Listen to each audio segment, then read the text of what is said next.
Pour être heureux, voici ce qu'il faut faire tout simplement. Il faut connaître Dieu. Il faut savoir qui est Dieu. Est-ce que Dieu est comme ton papa ou ta maman? Est-ce que Dieu est comme les personnes que tu rencontres chaque jour? Non, Dieu n'est pas physique. Dieu est spirituel. Dieu est un être spirituel et il nous a créés à son image. Dieu n'a pas de corps. Dieu, ce n'est pas une matière. On ne touche pas Dieu. Et lorsque on ne comprend pas Dieu, on a tendance à le comparer aux autres. Donc Dieu est invisible. Dieu est spirituel. Et Dieu se révèle. Dieu ne se démontre pas. On ne peut pas démontrer Dieu. C'est lui-même qui se révèle aux êtres humains. Donc lorsque nous prenons deux personnes et une personne que Dieu s'est révélée à lui devient passionné de Dieu. Il aime Dieu, il comprend Dieu, il aime s'approcher de Dieu, il aime vivre selon les ordonnances de Dieu. Il aime chercher à ressembler de plus en plus à Dieu en vivant et en marchant selon les principes de Dieu. Mais lorsque l'autre personne n'a pas encore reçu la révélation de Dieu, il n'est pas passionné, il n'est pas fou de Dieu, mais il s'en fout de Dieu. Donc deux personnes, l'une est passionnée de Dieu, est fou de Dieu, aime Dieu, et l'autre qui n'a pas encore reçu la révélation de Dieu, il s'en fout de Dieu, il ne veut pas marcher selon les principes de Dieu parce que Dieu ne s'est pas révélé à lui, parce qu'il ne connaît pas Dieu.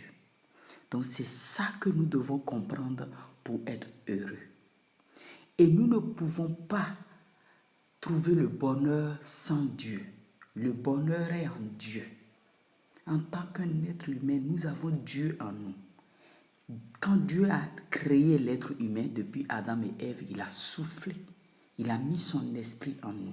Donc sans l'esprit de Dieu, la vie de Dieu en nous, nous ne pouvons pas être heureux. Nous ne pouvons pas être heureux sans Dieu. Nous pouvons montrer l'apparence que nous sommes heureux, mais nous ne pouvons pas être heureux sans Dieu. C'est pour cela, tu cours gauche-droite, tu as tout ce que tu veux, mais tu n'es pas heureux. Et je viens t'encourager de chercher Dieu. Lorsque tu cherches Dieu et que tu trouves Dieu, tu serais heureux. Même sans rien et avec tout, tu serais heureux. Donc Dieu nous aime, c'est pour cela que la Bible va dire dans Jean 3,16 que Dieu a aimé le monde entier, il a donné son Fils unique. Donc si tu es en train d'entendre ma voix en ce moment, tu fais partie de ce monde, Dieu t'a aimé et il a donné Jésus-Christ pour que toi et moi, nous puissions être heureux sur la terre, nous puissions nous épanouir. Et toi qui te compares, qui compares ton père ou des personnes sur terre à Dieu, je voudrais juste te dire que Dieu n'est pas dans notre sphère. Dieu est dans l'éternité. Nous sommes dans le temps. Les êtres humains sont dans le temps. Donc si Dieu n'est pas un être physique, si Dieu n'est pas dans le temps et que Dieu est éternel, ça veut dire que nous ne pouvons pas comparer Dieu aux êtres humains et trouver la bonne réponse. Ça veut dire que nous ne pouvons pas comparer Dieu à nos parents et trouver la bonne réponse. Maintenant, la question que je te pose, que tu peux me répondre en commentaire, c'est que pourquoi tu compares Dieu à tes parents? Pourquoi tu compares la parole de Dieu aux paroles de tes parents?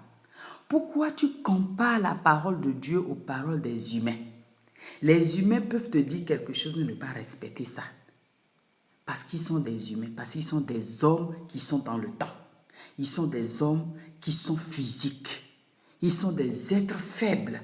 Mais Dieu est un être puissant, un être spirituel et qui ne vit même pas dans le temps, qui ne vit même pas dans notre sphère, mais qui est dans le surnaturel, qui vit dans l'éternité.